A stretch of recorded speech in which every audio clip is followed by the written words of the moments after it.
우리가 예수를 믿고 죄용서와 구원받아서 하나님의 자녀가 되었습니다. 하나님의 자녀가 되는 것은 하나님의 은혜이고 동시에 특권입니다.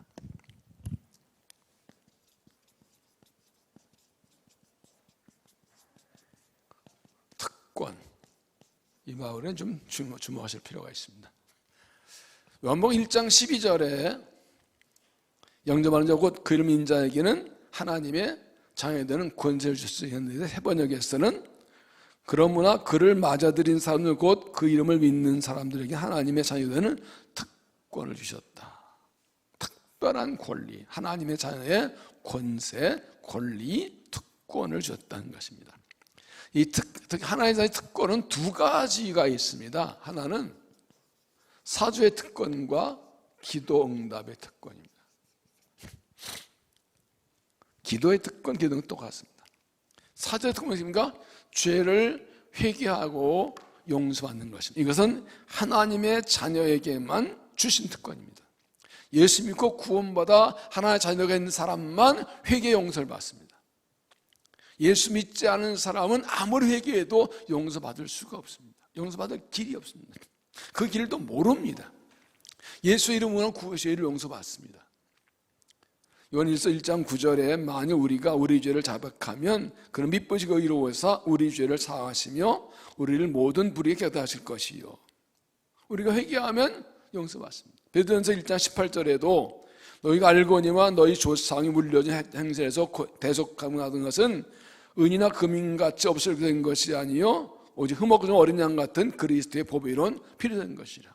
우리가 죄를 회개할 때 예수님 십자가 보혈로 죄를 용서해 주십니다. 이것은 하나님의 자녀에게만 주신 것입니다. 예수를 믿는 사람에만 주신 것입니다. 예수님이 기도할 때 죄를 용서해 주십니다. 또 하나, 기도의 특권은 하나님께 구하고 응답받는 것입니다. 요한복음 16장 23절 보면 너희가 무엇이든지 아버지가 구하는 것을 내 이름으로 주시리라. 지금까지는 너희가 내 이름으로 아무것도 하지 않았으나 구하라 그리하면 받으리니 너희 이름이 충만하라. 하나님께 예수님의 이름으로 기도하면 응답하신다고 약속해 주셨습니다. 내 이름으로. 예수 믿는 사람만입니다. 예수 믿지 않는 사람 아무리 기도를 많이 하고 오래 하고 밤새 난리를 쳐도 응답하지 못합니다. 예수 믿고 구원받고 하나님의 자녀 된 사람에게만 이것이 해당됩니다. 또 이 기도의 특권에 대해서 히브리서 4장 말씀이 굉장히 중요합니다. 히브리서 4장 14절에 보면 그러므로 우리에게 큰 대제사장이 계시니 승천하신 이곳 하나의 아들 예수시라. 우리가 믿는 너를 굳게 잡을지어다. 예수님이 우리의 대제사장이라. 지금 이렇게 새벽에 계속 히브리서 말씀을 나누고 있지, 이 말씀은 예수가 우리의 대제사장이라는 것을 계속 말씀하고 있습니다. 그러나 그 예수를 붙잡으라. 이어서 우리에겐 대제사장은 우리 연약함을 동정 못하는 아니하여 모든 일에 우리 똑같이 을 받으신 이로되 죄는 없으시라. 예수님은 우리의 모든 연약함을 동정하신다, 공감한다, 이해하신다는 뜻입니다. 왜요? 이 땅에 오셔서 우리와 똑같은 삶을 사셨어요. 어린 나이로 태어나시고, 그리고 가난한 삶을 사시고, 고난당하시고, 어려움 다 당하셨어요. 배고프고 졸리고 힘들고 모욕받고 오해받고 따돌림받고 외로움받고 배신당하고 다 당하셨어요. 인간의 겪는 모든 고난을 다 겪으셨어요. 일부러. 그래서 우리가 기도할 때 하나님 이렇게 하는 예수님께서 알아. 나도 겪어봤어. 얼마나 가난한 게 힘든지, 얼마나 외로운 게 힘든지, 얼마나 뭐든 어디 알아. 내가 다 겪어봤어. 예수님은 하나님의 아들이시기 때문에 굳이 경험하지 않아도 아시지만 우리로 예수님을 믿게 하시려고, 우리 예수님을 신뢰하게 하시려고 직접 경험하시고 말씀하십니다. 나도 너처럼 사람을 살아봤는데 나도 알아. 아버지 일찍 돌아가시고 목수일하면 살았다고. 누구보다도 우리를 정확하게 이해하시고 공감하시고 동정하신다. 이게 왜 중요한가? 16절 같이 읽습니다. 시작. 그러므로 우리는 긍휼하신 바 있고 때를 따라 은혜 얻기 위하여 은혜 보좌 앞에 어떻게 해요? 담대히 나가지. 이 16절이 굉장히 중요해요. 담대히 나가지. 우리 같은 죄인이 어떻게 담대히 하나님께 나아 은혜를 구할 수가 있습니까? 어떻게 때다 은혜 배울 수 있습니까? 예수님께서 우리의 대제사장이시라. 우리 모든 죄를 대신해 죽으시고 부활하셨어요. 거기 계신 사람들은 자기도 죄인이기 때문에 자기의 죄를 위한 제사를 먼저 드려야 되고, 주님 때 계속 제사 바뀌지만 예수님께서는 하나님의 아들이셔서 자기 몸을 영원한 제물로 드려서 더 이상 필요 없이 예수님이 영원한 대제사장이시라. 그 예수님 이름을 기도하면 응답해 주신다고요. 근데 그 예수님이 하나님 아들이신데 이 땅에서 우리 모든 걸 경험하셨어요. 인간이 난 고난을 다 겪어보셨어요. 그래서 우리가 기도하면 얼마나 힘든지, 얼마나 아픈, 때로 우리 말로 표현 못해도 심정 다 아신다고. 믿습니까? 이걸 깨달아야 기도가 제대로 나와요. 내가 이렇게 힘든 거 하나 아실래나? 어떤 사람이 기도하다가 하나님 나하고 자리 바꿔요. 나를 내려보세요. 얼마나 힘든지 알아보세요. 이 말씀 몰라서 그래. 예수님, 우리는 우리 죄 때문에 고난을 당하기도 하지만 예수님 죄 없으시는데 우리를 위해서 일부러 내가 십자가 지고 죽고 고난 다 당하셨다. 승리하셨다. 그래서 그 예수 이름으로 나아가면 우리는 죄인이지만 예수님의 대상 예수 그리스도의 이름을 붙들고 그리스도의 공로 붙들고 우리 아시는 그 예수님의 사랑을 믿고 담대 은혜와 잡에 나갈 수가 있는 것입니다. 이걸 믿지 못하면 은혜와 담대에 나가지 못해요. 이 예수님의 우리의 구주님과 확실히 믿는 사람은 기도 안 할 수가 없어요. 기도 응답 받는데 뭐. 그래서 신앙이 떨어지는 첫 번째 시름기는 기도가 약해지는 거예요.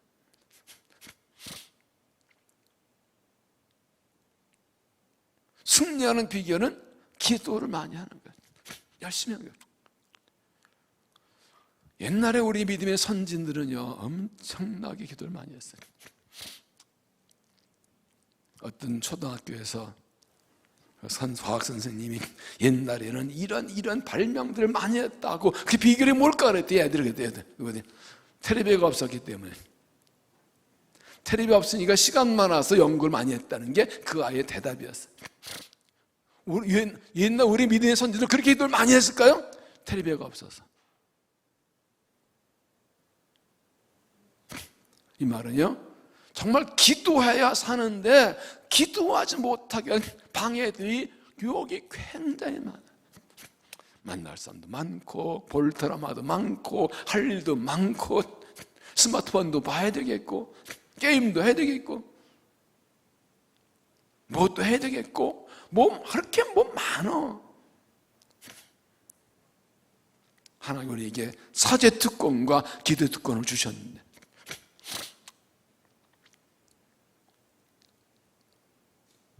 정말 우리가 살아나고 회복되는 길은 기도밖에 없어요.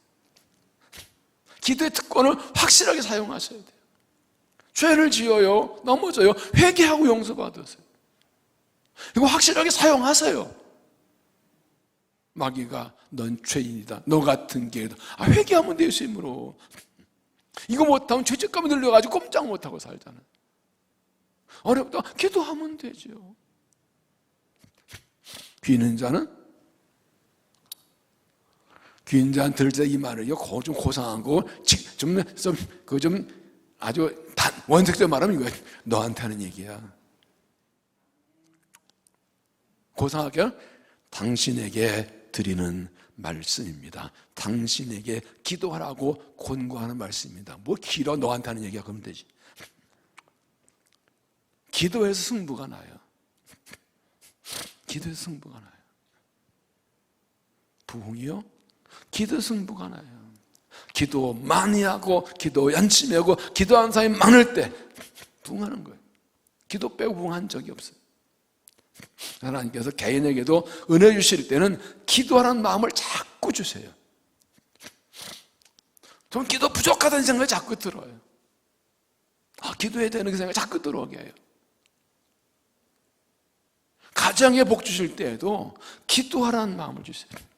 자녀를 축복할 때에도 그 자녀에게 기도하는 마음을 주세요. 부모가 자녀를 기도하지 않는 건 그건 죄예요. 사명에 불순종하는 거예요. 그건. 어떻게 자녀를 기도하지 않고 아빠라고 그래 엄마라고 그래. 자격 없어요. 목숨 걸고 기도해야 되는 거죠. 교회를 부흥케 하실 때는 기도하라고 그랬어요. 나를 통해 부흥 주시려고 나보고 기도하라고 했어요. 특권이고 사명이고 뭐예요? 하나님 자녀로서 주신 특권 잘 사용해서 승리하는 믿음이 되시길 바랍니다. 그런 관점에서 오늘 말씀을 좀 보려고 그래요. 이스라엘 백성 하나님의 은혜로 약속의 땅 가나안에 들어왔습니다. 40년을 마치고 요단강도 건너고 여리고성도 무너뜨리고 아이성도 무너뜨리고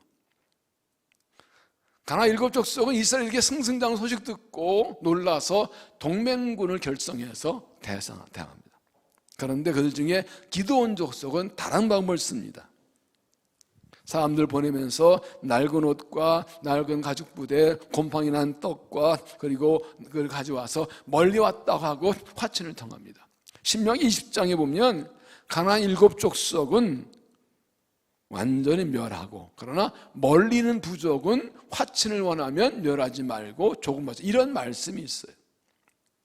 왜 가나안 7족속 다 멸하라고 하셨나요? 이유는 그 가나안 7족속과 화친하면 그들의 우상을 받아 타락할까 봐 신앙의 순수를 위해서 결혼도 하지 말라고 다 진멸하라고 그러셨어요. 기드온 족속은 자기들이 진멸당한 세상을 알고 속였습니다. 나중에야 그들이 가까이 있는 것을 알았지만 이미 하나님의 이름을 염려했기 때문에 그렇게 하지 말을 못합니다. 이스라엘 백성이 이 기드온 족속에 속은 이유가 무엇입니까? 14절을 보십시오. 무리가 그들의 양식을 취하고는 어떻게 할지를 여호와께 묻지 아니하고 여호수아가 곧 그들과 화친하여 그들을 살리라는 조약을 맺고 회중 족장들이 그들에게 맹세했다. 핵심 뭐예요? 여호와께 묻지 아니하고. 새 번역 읽으면 이스라엘 사람들은 어떻게 할지를 주님께 묻지도 않은 채 그들이 가져온 양식을 넘겨받았다. 공동번역은 이스라엘 회중의 대표된 야훼의 허락을 얻지도 않고 그 양식을 하나님께 물어보지 않고 허락받지 않고 자기들 마음대로 했다. 이게 실패 원인.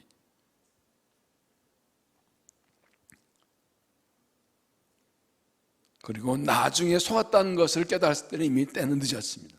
16절에 보면 그들과 조약을 맺은 사흘이 지나서야 그들 이웃에서 자기들 중에 거주하는 자들을 들으냐. 여러분 어떻습니까? 인생 살면서 이런 경우 없었습니까? 나름대로 잘 생각 결정했다 그러는데 잘못된 결정인 거 알았을 때, 하늘을 생각했었는데 내 생각과 경험과 여러 가지 이유를 보면 이건 제대한 것 같은데 다 보니까 나중에 잘못된 결정이었다는 게 돌이킬 수 없는 그런 결정이어서 아픔과 손해를 본 일 없었습니까?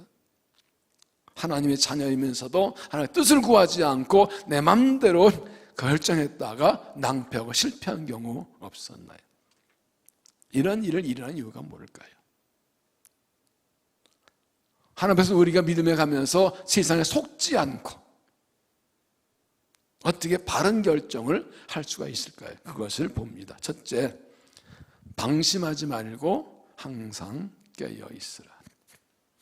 방심하지 말고 항상 깨어 있으라. 3절, 기브온 주민 여호수아가 여리고 아이에 대해 항한 일을 듣고 꾀를 내어 사시는 모양을 꾸미되 헤어진 전대와 헤어지고 찢어져서 기운 가죽 보도주 부대를 나귀에 싣고 그 발에는 낡아서 기운 신을 신고 낡은 옷을 입고 다 마르고 곰팡이가 난 떡을 준비하고 그들이 길가 진영으로 가서 여호수아에게 이르되 그와 이스라엘 사람에게 이르되 우리는 먼 나라에서 왔나이다. 이제 우리와 절매 주다니.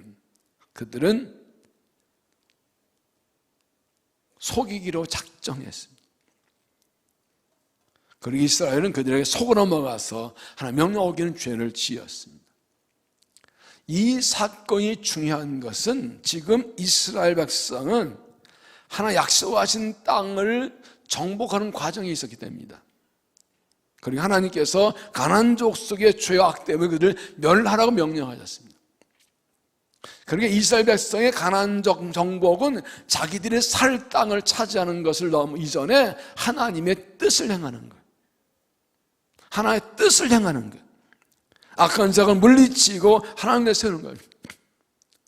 조세 약속 적과 그랬는데 복 받는 일 이전에 이것은 하나님의 뜻을 행하는 거예요.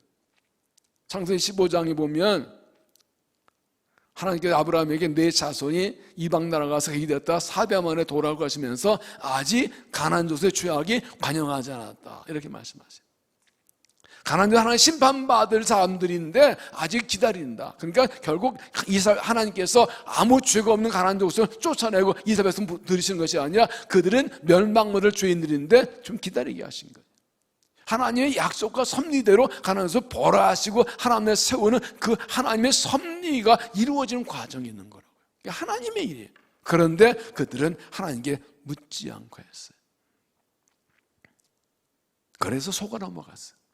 여러분, 하나님 백성의 삶은 영적 싸움입니다. 우리 믿음의 길은 영적 싸움입니다. 우리가 하나님께 복을 받고 마귀와 싸워 승리하고 하나님 나라를 세우고 중앙 나타내는 이것이 우리의 삶입니다. 하나님께 기도해서 복 받는 것이 넘어서서 하나님 나라를 세우고 하나님 뜻을 이루고 중앙 나타내는 이 우리 사명의 길이에요. 영적 싸움의 길. 가정생활도 내 자식이 잘 되게 하고 내 가정 지키는 거 넘어서 그것도 영적 싸움 현장이에요. 믿음 지키지 못하게 하고 말씀 하지 못하게 하고 하나님을 따르지 못하게 방해와 공격이 겁나. 이 가정생활도 영적 싸움 현장, 자녀들도 영적 싸움의 현장이에요. 일터도 영적 싸움이에요. 우리 하나님 나라를 채워가는 이 사명을 가지고 있다고. 그렇기 때문에 우리의 믿음의 길에 수많은 공격과 방해와 유혹과 속임수들이 있어요. 베드로전서 5장 8절에 근신하라 깨어라 너희 대적 마귀가 우는 사자가 주다니며 삼결 찾나니 너희 믿음 굳게 하여 그를 대적하라. 여러분, 마귀는 수남감을 가리지 않습니다. 마귀는 공격과 유혹 두 가지 방법을 씁니다. 정면 승부해서 안 되면 뒤로 돌아서 기습하거나 속임수를 씁니다. 이게 마귀의 형입니다. 여러분, 운동 경기 전투도 마찬가지예요. 정형도 있지만 스파이 작전도 있고 기습도 있고 속임수도 다 있어요. 운동 경기 상대를 속여요.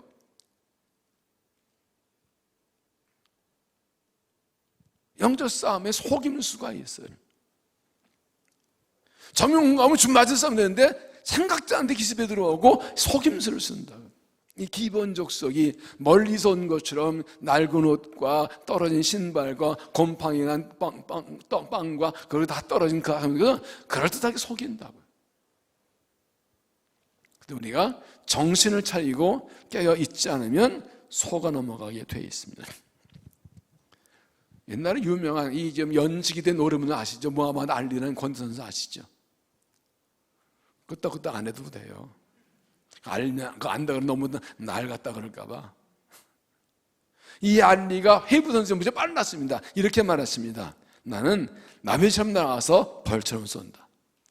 팍 쏘고 나온다. 이 헤이브 선수는 힘든 건데요. 빨랐어요.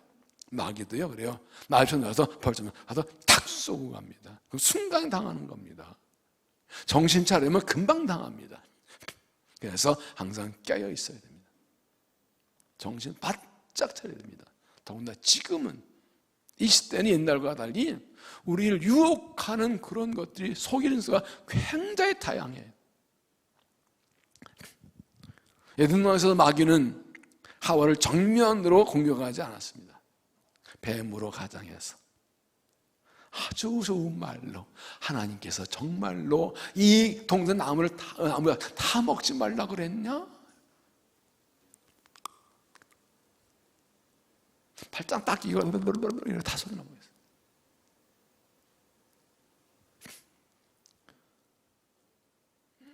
그랬던 말로 경계심을 풀게 하고 속임수를 씁니다. 하와는 뱀의 말에 그럴듯하게 들려서 욕심이 생겨서 그걸 따먹고 오시죠. 정신 바짝 차려야 됩니다. 지금은 그런 때입니다. 정신 바짝 차려 믿음을 지키기 힘들고 사명 기르기 힘들고 속아 넘어가기 아주 십상입니다. 우리 아들 딸들 정말 깨어서 기도하지 않으면, 정말 정신 차리고 보지 않으면 이 아참을 세상에 그냥 훅 들어 넘어가게 돼 있어요. 우리가 가정의 자녀를 제세우자고 그렇게 외친 이유가 거기 있어요. 이렇게 정말 결사를 매달지 않고는 다음 생에 살 길이 없어요. 방목해서는 큰일 나요. 목숨 걸고 다음 생에 지켜내야 돼요. 우리가 여름 살고 온 교회 달려들어서 막 하는 이유가 거기 있어요. 우리의 상상을 초월합니다. 예수님 제자들 전도하러 보내면 이렇게 말씀하시죠. 너희는 뱀같이 지혜롭고 비둘기같이 순결하라. 지혜로운데 지혜라고 그러면서 뱀같이라고 했어요. 뱀이 얼마나 속임수도 넓고 얼마나 살 속입니까? 그런데 그렇게 지혜로 이긴다는 거예요. 그러나 또 어떻게 하다고요? 순결해야 된다고요. 어때요? 비둘기같이. 비둘기는 깨끗합니다. 이 말은 무엇입니까? 뱀같이 지혜가 있어야 순결을 지킬 수 있다는 것입니다.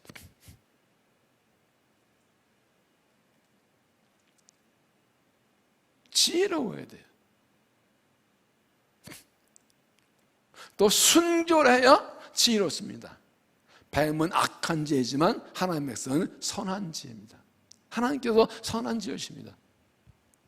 순수한 마음을 가지고 순결한 마음을 가지고 있으면 하나님께서 선한 지혜를 주십니다. 우리 아들 딸들이 정말로 이 시험을 대하고 순결해야 됩니다. 그러나 동시에 지혜로워야 됩니다. 하나의 지혜가 있어야 돼요. 오래전에 일본이 하도 우리나라 무시하고 난리치니까 우리 원로 목사님이 하나님이 저것들을 머리에서 지혜를 싹 걷어가시면 쫄딱 많은 건데 그러시더라고요. 하나의 지혜 걷어가시면 끝나는 거예요. 그러나 하나의 지혜 주시면 되는 거예요. 하늘의 지혜를 받아야 돼요. 그러려면 우리가 항상 깨어 있어야 됩니다. 이스라엘이 왜 이런 실수했을까요? 여호수아가 하나님 사는데 왜 이렇게 속아 넘어갔을까요? 핵심은 무엇입니까? 방심했다는 거예요. 방심. 이 싸움에서나 전쟁에서나 경기에서나 다 중요한 문제는 방심하는 거예요. 마음을 턱 놓고 있어요. 긴장을 푸는 거예요. 검도에 잔심이라는 게 있습니다. 상대를 공격한 후에도 마음을 남겨놓으라 그래요. 긴장하라는 거죠. 상대 공격해놓고 반드시 공격을 다 받을 것을 준비하는 거예요. 태권도도 마찬가지죠. 운동 마찬가지, 탁구도 마찬가지. 왜 속아 넘었냐고 방심했어요. 왜요? 요단강 건넜지요. 여리고성 무너뜨렸지요. 아이성에 실패했다가 아간 찾아내서 죄를 다 찾아내고 해서 아이성도 정복했죠. 이제 풀리니까 이제 마음 놓고 있었다. 지금 저것들이 겁먹는 거 알고 있어요. 가난해도 겁먹고 있다고요. 그러기에 자신감 거죠. 설마 그렇게 속일지는 생각도 못했어요. 속임수는요 생각지 못한 데 들어옵니다. 그래서 있잖아 한 방에 훅 간다고. 방심하고 있다. 그래서 운동하는 사람들은 공격한다면 딱 또 방어할 준비를 합니다. 이게 기본입니다. 태권도 맞죠? 아닌 척하고 있어. 탁구도 마찬가지. 전 탁구를 좋아하니까 모든 게 경기 다 그렇습니다. 항상 방심하지 말아요. 방심은 아주 망하는 지름길입니다. 일이 좀 잘 될 때 우리는 방심, 이제 잘 된다고 방심합니다. 흘러 가는 거야. 그러나 그 틈을 타고 들어옵니다. 군대에서 그러지요. 작전에 실패한 장수는 용서되어도 경기에 실패한 건 용서가 안 된다. 전쟁하다 싸우다 질 수 있어요. 그런데 경계를 잘못해가지고 기습당한 건 책임져야 길이 없어요. 경계는 기본이거든요. 예수님께서 그 마지막에 항상 깨어있으라, 항상 기도로 깨어있으라고 말씀하시죠.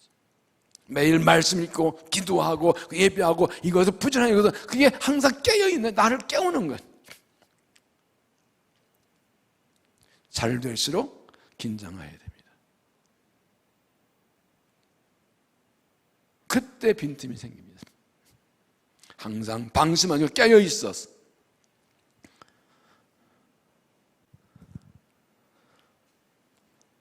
속임수에 넘어가지 않아야 됩니다.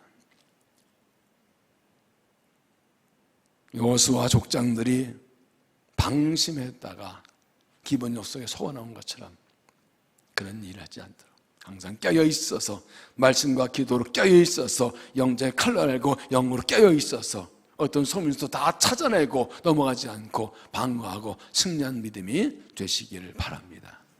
두 번째는 그래서 보고 듣는 것으로만 판단하지 말라.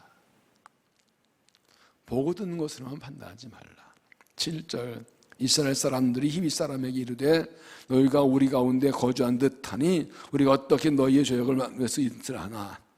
그들이 여호수아에게 이르되 우리는 당시 종들이니. 다음에 여호수아가 그들에게 묻되 너희는 누구며 어디서 왔느냐.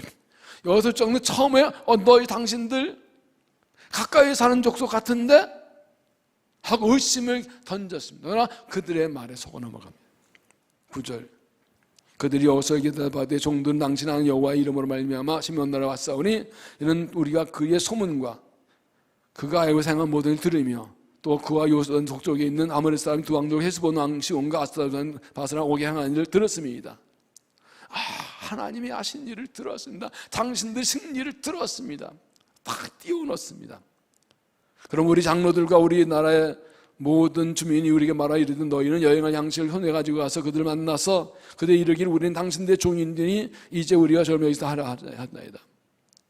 이제 저희가 있다면서 뭐라고 합니까? 측면 12절 우리의 이 떡은 우리가 당신들에게 오려고 떠나던 우리 집에서 가지고 뜨거운 것을 양식 가져왔으나 벌써 말라 혼방이 났으며 또 우리가 포도주를 담은 이 가죽부대에 새 것이 찢어지게 되었으며 우리의 이웃과 친도 여행이 애우기름으로 나가셨나이다. 얼마나 용이 주도합니까? 아주 낡은 옷, 낡은 신발, 그리고 곰팡이 난 빵, 그리고 다 낡아진 포도주 부대여서 이거 포라고 먼 길을 왔다고. 그때 거기에 홀랑 넘어갑니다. 맞네, 맞아, 봐봐, 이거 뭐 곰팡이 난 거 봐, 이 빵에. 이 여기 옷 다 떨어진 신발도 이거 봐, 맞네 이거. 홀랑 서고 넘어갔어. 여러분 아시죠? 보이는 게 전부가 아니라는 거예요. 보이는 게 전부가 아니에요. 내 눈에 보이는 게 전부가 아니고 내 귀에 들리는 게 전부가 아니에요. 내가 보지 못하고 내가 듣지 못하고 내가 모르는 게 많아요. 내가 모든 것을 보고 알고 있는 거 아니에요.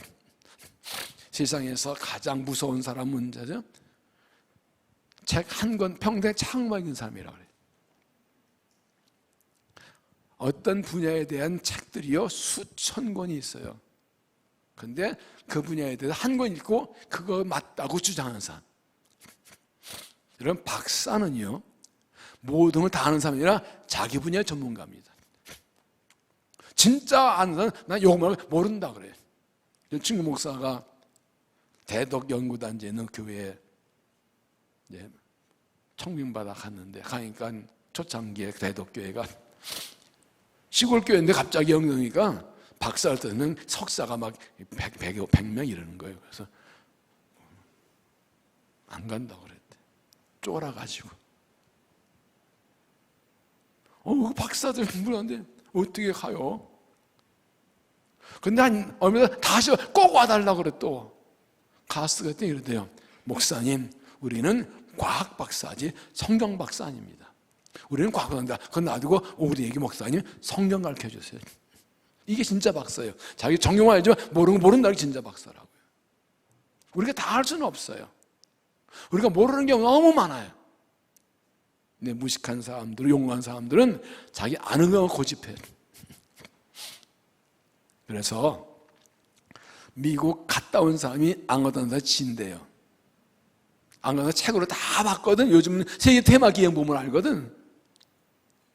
갔다 온 사람은 그 두 군데만 갔다 왔다. 근데 이 사람은 10군데 다 책으로 받고 갔다. 그러니까 따지면 진대요.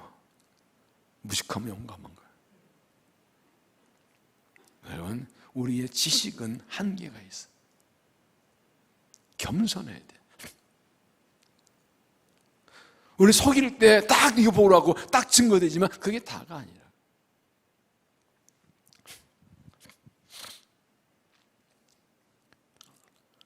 여러분의 사람들이 보고 듣는 것으로 판단해서 속임수에 넘어가는 이유가 뭘까요?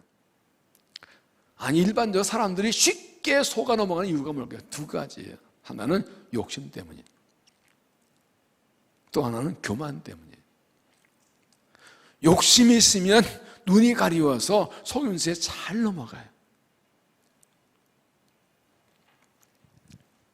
욕심이 있으면 요즘 학점이에요. 그쪽으로만 그게 다 보여요. 그래서 이 사람들 속일 때, 사귈 때 욕심을 자극합니다. 이거에 투자하시면 한 달에 10만 원씩 이자 쳐준다. 1년에 뭐 1000만 원씩 이자 쳐준다. 혹하죠. 그래서 의도적으로 과하게 수익 보장하는 데는 그걸 속임수라고 그래요. 근데 그 욕심이 있으면 그게 혹해요. 그래서 멀쩡을 선호하는 사람 참 많아요. 야고보서 1장 14절에 보면 오직 각 사람이 시험을 받는 것은 자기 욕심에 끌려 미혹됨이니 욕심 잉태한 즉 죄를 낳고 죄가 장성한 즉 사망 나느니라.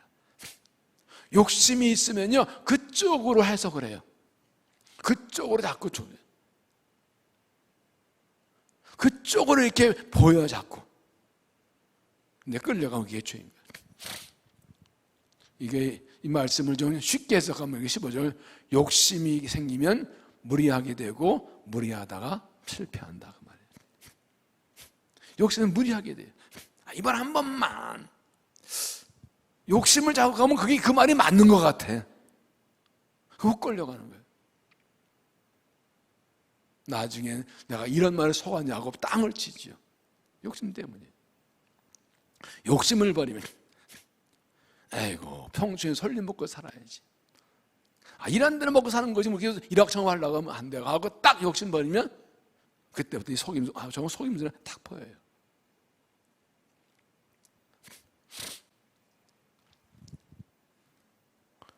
에덴동산에서 하와도 뱀이 선악과 먹으면 하나님처럼 될 수 있다 그 말에 욕심이 생겼어요. 창세기 3장 4절에 뱀이 여자 이르되 너희가 결국 죽지 아니하리라 너희가 그것을 먹는 날에는 너희 눈이 밝아져 하나님과 되어 선을 알자 하심이니라. 여자가 그 나무 본 중 먹음직도 하고 보암직도 하고 저만큼 탐욕한 나무인지라.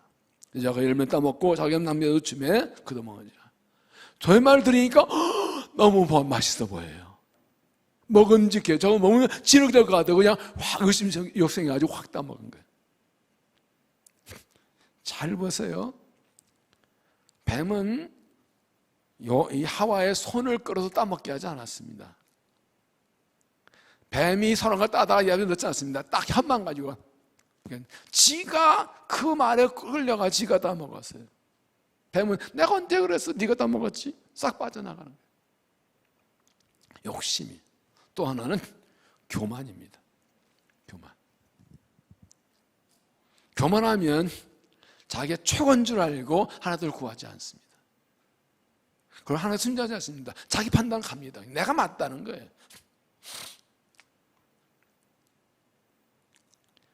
이스라엘은 지금까지 계속 승승장구했기 때문에 하나님께 묻지 않아도 된다고 생각합니다. 여리고성을 정복한 후에 아이성도 마찬가지였죠. 하나님의 방법으로 승리했는데 불구하고 아이성 할 때는 여기서 작으니까 그냥 삼수만 보내고 스스로 판단했어요. 그거 실패했어요. 여기서 자기 힘으로 했나요? 하나님의 방법으로 한 건데 그런데 하나님께 어떻게 물어봐야 되지. 다윗에게도 보면요, 사울과 다윗의 차이는요, 다윗은 철저하게 물어봅니다. 작은 것까지도. 그 일 나를 도울까요? 가라. 시스라를 도울까요? 가라. 누가 먼저 갈까요? 가라. 자세히 물어봅니다. 사울은 묻지 않고 말씀하셔도 지 마음대로 하는. 그러다 버림받았어요. 다윗이 하나님께 묻지 않고 했을 때 실패했습니다. 교만해서 그래요. 교만해서 그래요.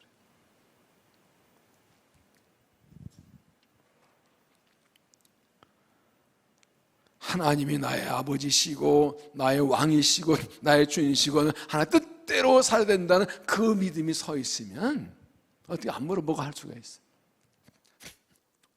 기억하십시오. 하나님께 물어보고 한 것은 하나님이 책임지시지만 묻지 않은 것은 내가 책임져야 됩니다. 근데 사람들은 어떻게 합니까? 안 물어보고 해놓고 일이 안 되면 하나님 나한테 왜 이러세요? 하나님 참 억울할 때가 많아요.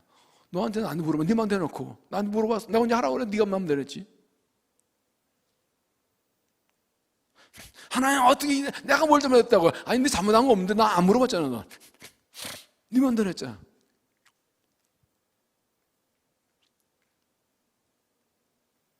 그래서 잠언 3장 5절에 보면 이렇게 말씀하지요. 너는 마음을 다하여 여호와를 신뢰하고 내 명철을 의지하지 말라. 너는 범사에 그를 인정하라. 그러면 내 길을 지도하시리라. 범사에 하나님을 가정생활에도 자녀 교육에도 직장상 일터에도 하나님을 인정하고 물어보라고.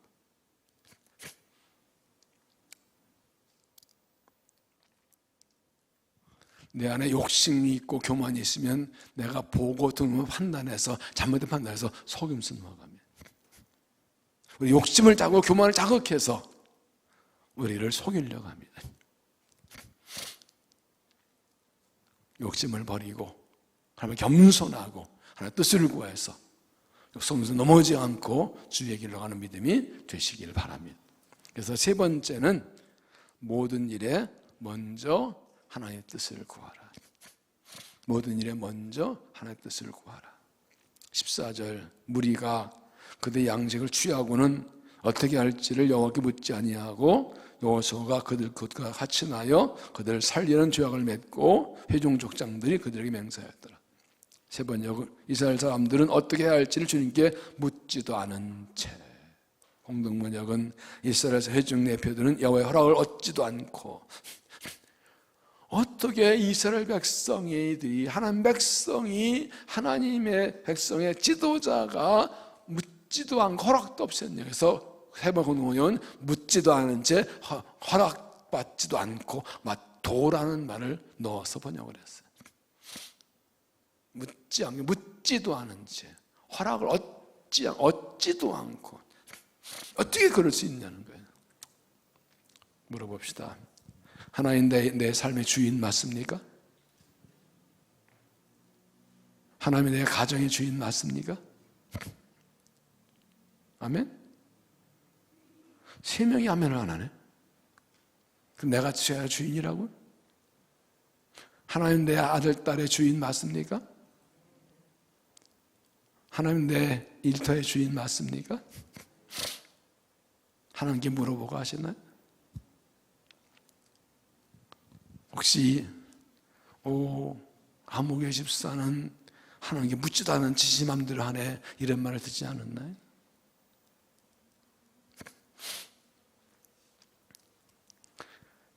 성경에 이 말씀을 기록해 놓은 이유는 우리에게는 이런 실수를 하지 말라고 알려주시는 것입니다. 반면교사라고 하죠. 그 여호수아는 위대한 하나님의 사람도 모세에 들려서 하나님의 약속받고 강하게 함대하게 이 이스라엘 백성을 가나안 땅 끌고 들어간 이 위대한 지도자인 여호수아도 이런 실수를 했어요. 그렇다면 우리는 어떨까요? 우리에게 주신 말씀 모든 일에 보고 듣는 게 다 맞는 것 같아도 일단 접어놓고 하나님께 물어야 된다. 그걸 우리에게 알려주시려고 이 말씀을 성경에 기록해 놓은 것입니다.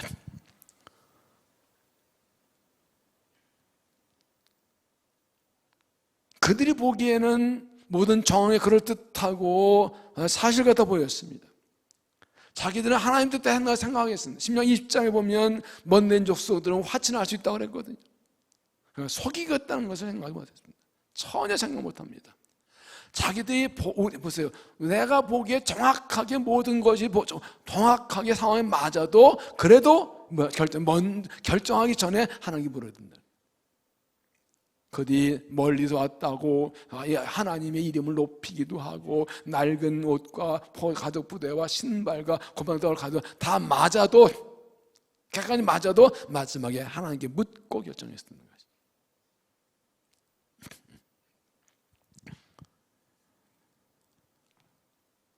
우리가 어떻게 하나님의 뜻을 알 수가 있을까요?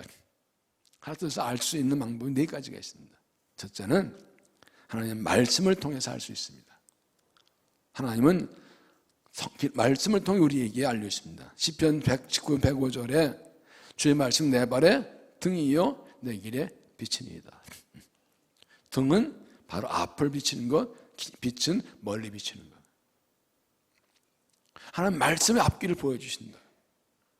말씀 따라가면 빛이 보인다. 잠언 16장 20절에 삼가 말씀에 주의한 자는 좋은 것을 얻나니 여호와를 의지한 자는 복이 있느니라. 말씀에 주의하는 것, 말씀에 주목하는 것입니다.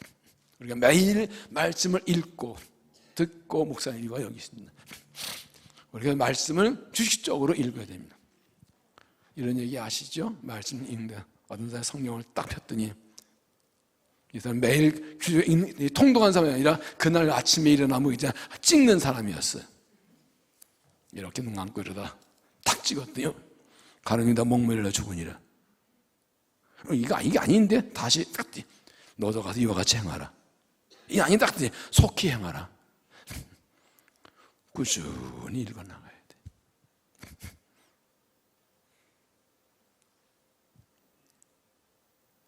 매일매일 말씀을 읽어야 됩니다. 그리고 하나님의 은혜를 구하면 하나님께서 기도 중에 말씀을 깨닫게 하세요. 요번 16절에 성령이 오시면 내가 가르친 것을 생각나게 하시라. 이게 은혜예요. 말씀을 늘 읽고 듣고 묵상하고 내 마음의 창고에 말씀을 채워놓고 있으면 성령께서 필요한 말씀이 생각나게 해주세요. 이게 은혜예요. 근데 나 안에 채워놓은 게 없으면 창고가 비었는데 가져올 게 있어야지. 말씀을 매일매일 읽고 묵상하고 듣고 그래서 내 심령은 말씀을 가득 채웠어요. 그래서 무딘 말하기에 성령 충만은 성경 충만이다. 성경 충만. 세례 문답할 때 제가 꼭 얘기합니다. 성령을 1년에 1독은 하는 게 기본입니다. 하루에 석 장 읽고 주일날 5장 읽으면 1년에 1독 됩니다. 그러면 예수 10년 믿었으면 몇 독? 10독. 20년 믿었으면 20독. 옛날 광성교회 김장 목사님은요, 서리스다 되려면 성령 10도, 안사 권사를 되면 20도, 장로는 30도, 안사 권사는 전도 5명, 장로는 전도 10명 해야 장로 시켰어요. 우리도 그거 해볼까? 성령 30도 해야, 20도 해야 간도 그렇게 해볼까? 예수 20년 믿으면 최소한 20독은 한 게 기본이, 그거 못하면 되게 못한 거예요. 그게 기본이에요. 그렇게 말씀을 내 심령에 차워놓고 말씀을 묵상하고 살아갈 때 그때 하나님께서 필요한 말씀 생각하게 해주신다. 아, 이 말씀 늘 읽고 듣는 말씀인데 그날따라 딱 깨닫지. 이거네. 설교를 들을 때 오늘 한 거네 딱 꽂히는 거예요. 전에 어떤 교인이 와서 목사님, 제가 정말 어렵게 힘든 문제가 있었는데요. 그래서 설교 듣고 그대 했더니 해결됐어요. 이런 얘기를 한번 들었어요. 나는 그분 문제 몰라요. 내가 주시는 말씀 전한 것뿐이에요. 근데 그거 받고 참전 화장품이라고 큰 회사 있죠. 소망교회 교회에 있는데 그분이 목사님 설교를, 곽성문 설교를 그냥 다 적어요. 거기 사업 아이디어가 나오는데 그 말씀대로 해서 성공했다가 간증하고 다녀요. 성경이 사업책은 아니에요. 그러나 깨닫는 가 다녀요. 어려운 일, 문제 있을 때, 고민이 있을 때 하나님께서 성경에 말씀을 일하세요. 내게 주시는 말씀이 있어요. 그 말씀의 은혜를 구해요. 두 번째는 기도를 통해서 알 수 있습니다. 예레미야 3장 3절 너는 내게 부르짖으라 내가 알지만 그 은밀한 일을 내게 보이라. 부르짖어 기도하면 하나님께서 은밀한 하나님의 뜻을 알려주신다고 했어요. 기도할 때 깨닫게 하세요. 여러분, 저를 보세요. 기도는 내가 원하는 것을 구하는 것 이전에 하나의 뜻을 구하는 겁니다. 하나님 이거 해주세요가 아니에요. 그거 초보예요. 하나님 이런 문제가 있는데 하나의 뜻은 뭐죠? 나 이렇게 하는데 하나의 뜻은 뭐죠? 하나의 뜻을 앞에 내놓고 하나의 뜻은 내 뜻을 맞추는 게 이게 기도예요. 나의 원대로 마옵시고 아버지 응답하소서. 그리고 십자가 길이라도 그 뜻대로 하면 부활의 승리가 있는 거죠.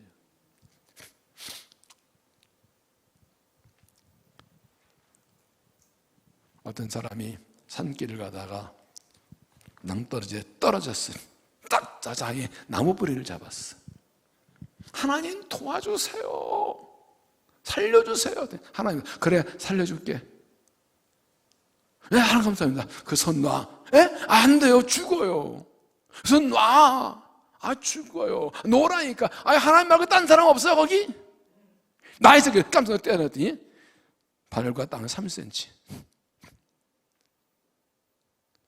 우리는 하나님께 내 뜻대로 해달라고 자꾸 그래. 하나님의 뜻이 가장 옳아요. 기도하면 하나님의 뜻 가르쳐 주세요. 늘 쉬지 않고 기도해. 그러니까 어려운 문제 있으면 기도하는 것이 아니라 매일 기도할 때 하나님 관이 열려있으면 쉽게 알 수가 있죠. 매일 만나는 사람은 얼굴만 보면 알아요. 말이 금방 통해요. 근데 3년 만에 만나면 참 그래요. 지난 월요일날 저희 대학교 입학 동기가 찾아 50년 만에 만났어요. 저 부산에서 왔는데 저희 사촌 누나하고 같이 다녀서 하러 왔는데 와, 뭐 50년 얘기를 늘어놓는 제가 7일학번 얘기가 늘어놓는데 그걸 다 기억하고 있나 몰라. 근데 한 후에 문자 카톡이 왔는데 50년이 만났지만 옛날 다 말 통한다고. 그래서 그거 다 그랬나 모르겠지만 50년 오래 만나면요 그거에 살려 시간 오래 걸려요. 매일 만나면 그냥 한마디 하면 알아요. 어떤 사람이 눈이 안 보이는데 결혼을 했어요. 다행히 어떤 좋은 게 있어가지고 이제 이 안구를 이식하게 되었습니다. 수술 잘 돼가지고 강분대에 풀렀습니다. 그때 부인이 여보 나 보여요? 나 보여요? 그랬더니 이 딱 보니까 아내가 뭐라 하는지 아세요? 처음 뵙겠습니다. 말씀 많이 들었습니다. 좀 맞지? 처음 말씀만 많이 들었지. 하나님과 나와 어떤 관계예요? 어떤 관계예요? 말씀만 많이 들었어요? 직접 되면 욥이 말하죠. 전에는 내가 주께 귀로 듣더니 이제는 눈으로 봅니다. 늘 만나고 대하던 관계. 오늘도 하나님께 기도하셨어요? 그 기도 생활이 살아있으면 하나님께서 그것을 알려주세요. 복잡할 거 없어요. 기도가 살아있어야 돼요. 세 번째, 환경과 상황을 통해서 말씀하십니다. 내가 저는 환경과 상황이 한 방향으로 자꾸 가는 경우, 자꾸 막히고 한쪽으로만 가는 경우가 있어요. 환경을 통해서 일하십니다. 사도행 16장 보면 사도 바울이 소아시아 지방으로 전도를 하려고 했는데 성령이 자꾸 막으셔요. 성령 아시아에서 열심히 못하게 하심으로 그들이 브리기아와 갈라디아 땅으로 다녀가 무시 앞에 이르러 비두에 가고 했을 때 이 생활하지 아니하시니라. 얼마 후에 마게도냐 사람 하나 나타났습니다. 밤에 한 상이 바울에게 보이니 마게도냐 사람인 하나가 서서 그에게 청하여 이르되 마게도냐 건너와서 우리를 도우라 하거늘 바울이 그 한 상을 보았을 때 우리가 곧 마게도냐 떠나 힘쓰니 이는 하나님이 저 사람들에게 복음을 전하라고 우리를 부르신 줄 인정합니다. 제가 87년도에 미국에 갔는데 좀 공부하러 갔어요. 근데 간지 한 8개월쯤 됐는데 갑자기 얼마 안 되지 이 신성교회 다니던 그 집사님 한 부부가 저쪽 노스다코다 왔다가 너무 춥다고 저 본다고 나도 간지 얼마 안 됐는데 뉴저지로 두 가정이 이사를 왔어요. 김선영 집사라 지금 장로님 되셨는데 김기진 권사님하고. 아시나 몰라. 저도 막 간다니까 저희 누이네하고 서서 그 두 가족을 차 두 대 세우고 뉴욕에 있는 저희 장인어른 교회를 계속 매주마다 이제 가는데 되게 힘들다고. 그 집도 8명인가 그런데 우리 애들도 있고 누이네도 있고 그 뉴욕에 걸거는 힘들어요. 돈도 많이 들고. 그리고 한 몇 달 됐는데 주위에 자꾸 교회 개척하라 그래. 에? 난 공부하러 왔다고? 생각도 안 했다고? 여기서 이 사람들 몇 가정이냐고. 우리 가정, 거기 2가정, 누이네 한 5가정인데 교회 개척하라고. 미국 온 지 1년도 안 됐어요. 6개월밖에 안 됐어. 근데 이 사람들 여기 맨날 어떻게 뉴욕 다니냐고. 그냥 시작하래. 아니라고. 나 공부하러 왔다고. 그래가지고 이제 저희 장인어른한테도 물어보고 아버님께 물어보고 주위 물어봤더니 다 하래. 밀려가지고 개척해서 우리 아파트 제 사담에서 하나님께서 물어보시는데 생각도 못하게 생각지 않게 교회를 시작해요. 벌써 88년도니까 벌써 30몇 년 됐나요? 잘 부흥하고 거기 7년 목회에서 엄청난 은혜 많이 경험을 했어요. 하나의 뜻은 몰라요. 미국 온 지 10년 돼도 교회 목회 못하는 목사들 많은데 저는 1년 10개월 만에 교회를 개척했어요. 그 얘기도 하자면 엄청 길어요. 그 배경을. 하나님께서 모르실 때가 있어요. 그땐 주위에 물어보고 순종해야 돼요. 그래서 4번째가 선한 사람들의 충고 위에서 하는 것입니다. 선한 사람 충고 위에서.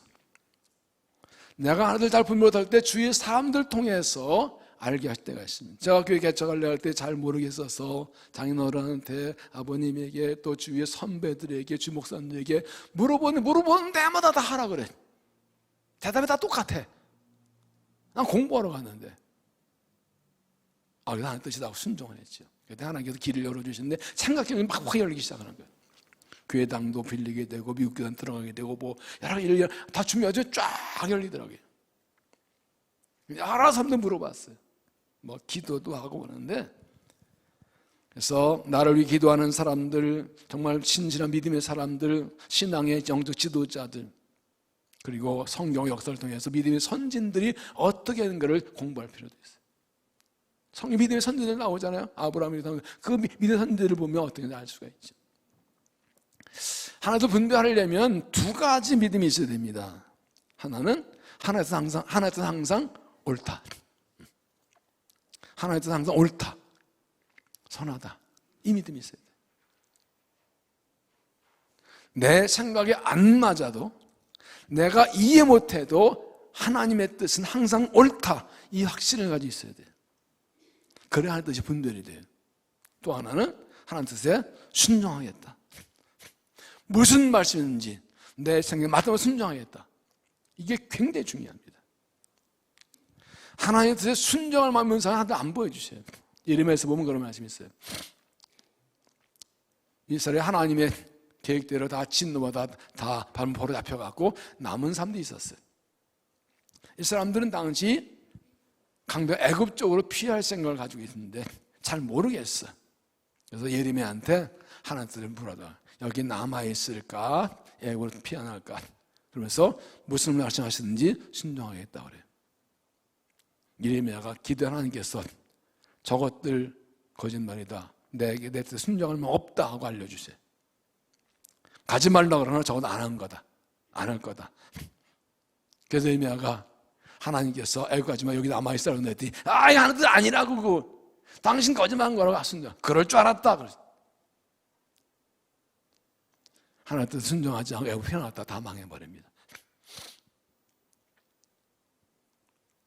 내 생각에 안 맞아도, 내게 당장 손해가 와도 하나님 뜻이면 그것이 옳은 줄 믿고 순종하겠다는 이 마음을 가지고 있어야 돼요. 그래야 하나님이 분명하게 보여요. 그런 게 있더라고요. 나는 하나님 뜻이 확신하고 가는데 사람들이 이해 못해요. 아니래요. 비난하고 욕해요. 하지 말래요. 막아도 난리가 났던 데 있어요.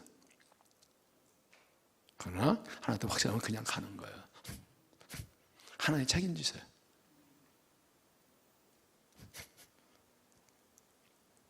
확신과 평안을 주세요. 하나 뜻이 분명할 때는 확신이 오고 평안이 와요. 그리고 담대해져요. 두려움이 없어요. 하나 하신다는 믿음이 있어요.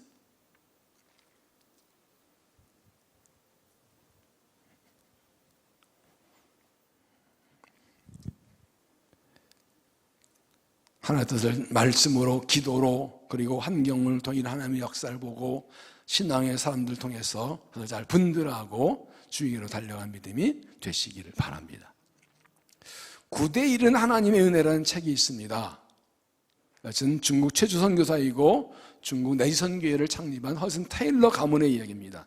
그의 7대손 제임스 하리슨 3자가 썼습니다. 허슨 테일러 선교사 가문은 9대에 걸쳐서 중국과 세계 선교를 일하는 아주 좋은 가문입니다. 그 책의 결론에 이런 말씀이 있어요. 무슨 일을 결정할 때는 신중하게, 그리고 많이 기도하며 생각하십시오. 그 결정은 멀리, 오래 영향을 미치게 됩니다. 적으세요. 적으시라고 오래 뛰는 거예요. 무슨 결정할 때는 신중하게, 그리고 많이 기도하며 생각하십시오. 그 결정은 멀리, 그리고 오래 영향을 미치게 됩니다.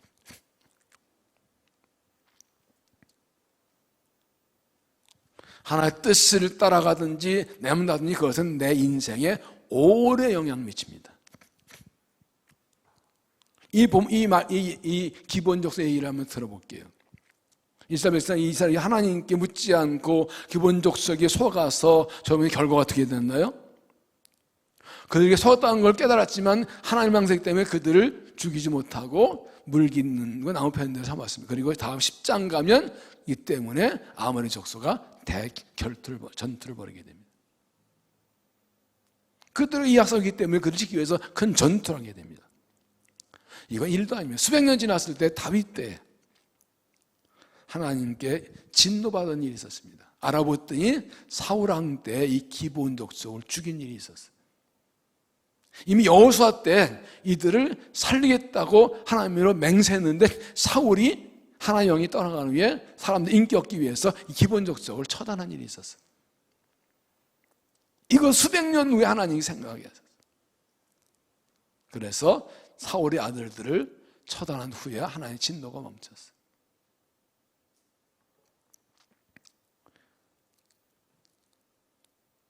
이제 하나님 백성이 하나님께 묻지 않고 결정한 일은 나중에도 반드시 결과가 나타납니다. 이 영혼 저 괜찮겠지? 이건 아무 문제 아니겠지? 어떤 사람은 그게 그때 하나님께 물어보지 않고 한 결정된 그것도 못 깨닫는 사람도 있어요. 나중에 깨달으면 후회해야지. 거꾸로 말하면 지금 힘들고 어렵고 지금 손해 같아도 하나의 뜻대로 결정한 것도 오래 영향을 미칩니다. 하나님이 오래 책임져 주십니다. 믿습니까? 그러니까 지금 내 결정이 자손 대대에 영향을 미친다. 지금 나의 결단이 자손 대대에 영향을 미친다고요. 지금 나의 결정이 내 인생 전체에 영향을 미친다.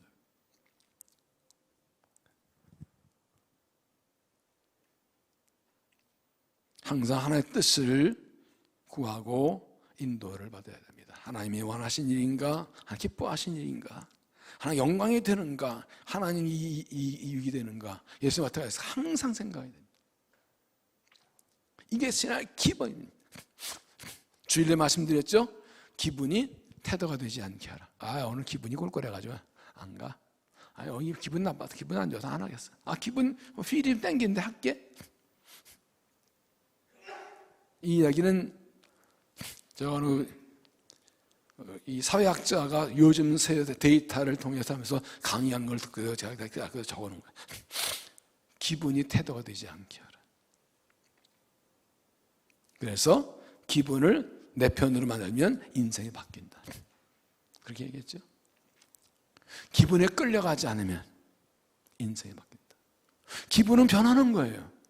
근데 요즘은 감성시대여서 사회야, 특히 젊은 사람들, 기분이 꿀꿀해서 안 해. 기분 휘량 안 해. 이렇게 기분이 왔다 갔다 하는데 그게 인생에 엄청 나중에 엄청 영향을 끼친다고.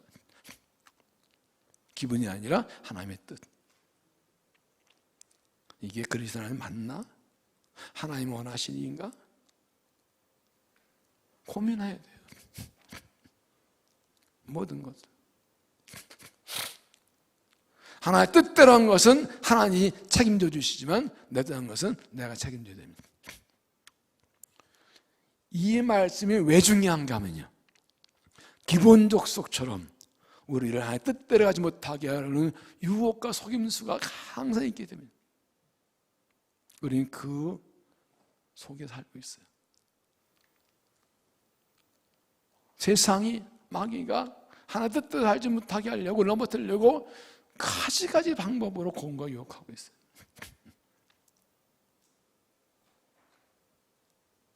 기억하십시오. 나는 잠들어도 마귀는 안 잡니다. 아멘하라는 건 아니에요. 사실이에요. 하나님도 주무시지 않고 지켜주십니다. 방심하지 항상 깨어 있으십시오. 항상 깨어 있으십시오. 경계를 늦추지 마십시오. 지금은 세상이 전 세계적으로 복음을 거부하고 진리를 거부하고 교회를 공격하고 이 신앙을 그런 시대에 지금 전 세계적으로 해요. 왜 그래요? 진리이기 때문에 그래요. 진리이기 때문에 그런 거예요. 진리가 아니면 공격하지 않아요. 가짜가 있는 것은 뭐가 있어서 그래요? 진짜가 있어서 그래요. 우리가 의의 길을 가고 있기 때문에, 이게 진리이기 때문에 공격이 있는 거예요. 복음의 진리고 하나님이 일하시면서 예수가 그렇기 때문에 있는 거예요. 정신을 차려야 돼요. 그리고 보통은 전부 생각하지 말고 욕심과 교만을 버려야 돼요. 욕심과 교만을 버리면 보이는 거 넘어서 모든 거 다 볼 수가 있습니다. 마음이 깨끗하면 모든 하나님 먼저 하나 들고 가십시오. 말씀으로, 기도로, 환경을 통해 하나님의 손길을 깨닫고 신앙생활 물어보고, 그래서 오로나 치우치 마십시오. 이사야 23장 말씀을 결론으로 나누겠습니다. 이 말씀 굉장히 중요합니다.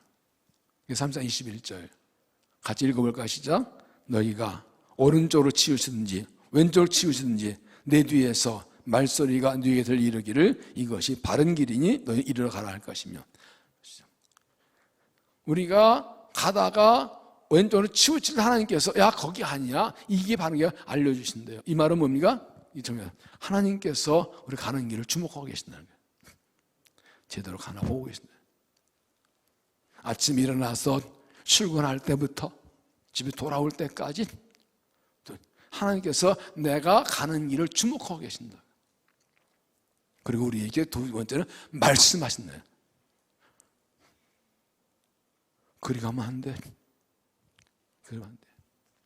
이 말씀이 그러면 안 돼 하고 말씀하신다. 들려준다. 중요한 것은 내가 알아듣는 것이고 두 번째 순종하는 거죠. 아무리 세상이 유혹해도 하나님이 우리 길을 인도해 주십니다.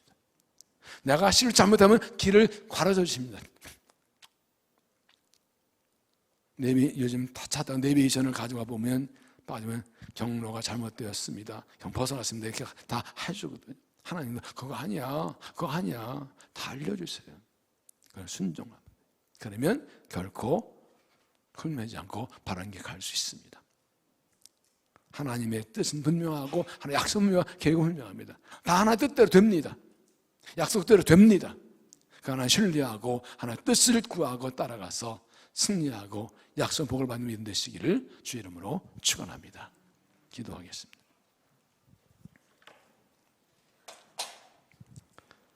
하나님께서 우리를 사랑하셔서 택하고 부르시고 복을 주시며 우리를 통해 일하시는 은혜와 사랑을 감사합니다.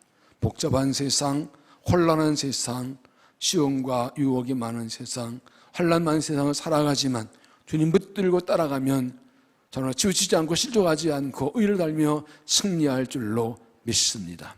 하나님께서 우리에게 말씀해 주시고 인도해 주시어서 그러나 치우치지 않고 주의 길을 달려가며 승리하며 영광스럽도록 축복하여 주시옵소서. 주의 진리로 인도하시고 영광을 받아 주옵소서. 말씀을 들고 찬양 기도할 때 성령 부어주시고 마음이 뜨거워지고 기도의 힘을 얻고 말씀이 분명히 서서 진리를 달려가도록 은혜 내려 주시옵소서. 예수님 이름으로 기도하옵나이다. 아멘.